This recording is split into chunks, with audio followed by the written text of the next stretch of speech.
നമസ്കാരം. ഞാനിപ്പോൾ റോഡിൻ്റെ ഒരു വീഡിയോ ഇട്ടായിരുന്നു. അതിൽ കമൻറ്റിൽ ബോക്സിൽ ഞാൻ 2-3 കമൻറ്റ് കേട്ടായിരുന്നു. എടാ, നീ ഈ വീഡിയോ ഇട്ട് കഴിഞ്ഞാൽ നിനക്ക് എങ്ങനെയാടാ നഷ്ടം സംഭവിക്കുന്നത്, നിനക്ക് ഈ ഷോർട്സിൽ നിന്ന് തന്നെ നിനക്ക് ഒരുപാട് ഡോളേഴ്സ് നിനക്ക് കിട്ടുമെന്ന് കാണിച്ചു തരാവേ. അത്യാവശ്യം വ്യൂ കയറിയ ഒരു വീഡിയോ ആണത്. 5 ലക്ഷം വ്യൂ ആണേ.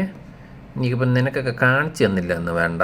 നൈറ്റ് എവിടെ റവന്യൂ കണ്ടാടേ, $5 1 മില്യൺ അടിച്ച ഒരു വീഡിയോ ഉണ്ടേ. അത് മറ്റേ ലബൂബുവിൻ്റെ 1 മില്യൺ കേട്ടാ.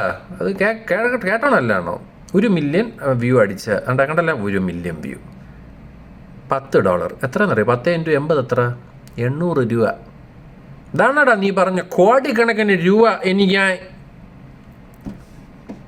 ഈ സാധനമൊന്നും കയറി പോകത്തുമല്ലോ. ഏത് ഈ റോഡിൻ്റെ വീഡിയോ ഇപ്പം തന്നെ 30,000 വ്യൂ എന്തോണ് വന്നേക്കണത്.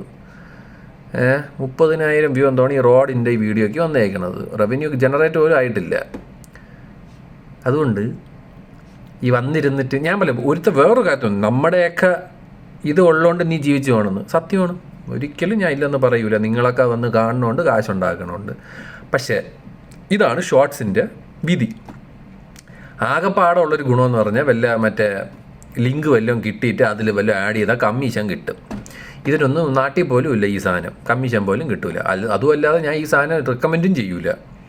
അതുകൊണ്ട് വന്നിരുന്ന് പറയുമ്പം എന്താണ് ശരിക്കുള്ള ട്രൂ എന്ന് മനസ്സിലാക്കിയിട്ട് സംസാരിക്കണം കേട്ടാ.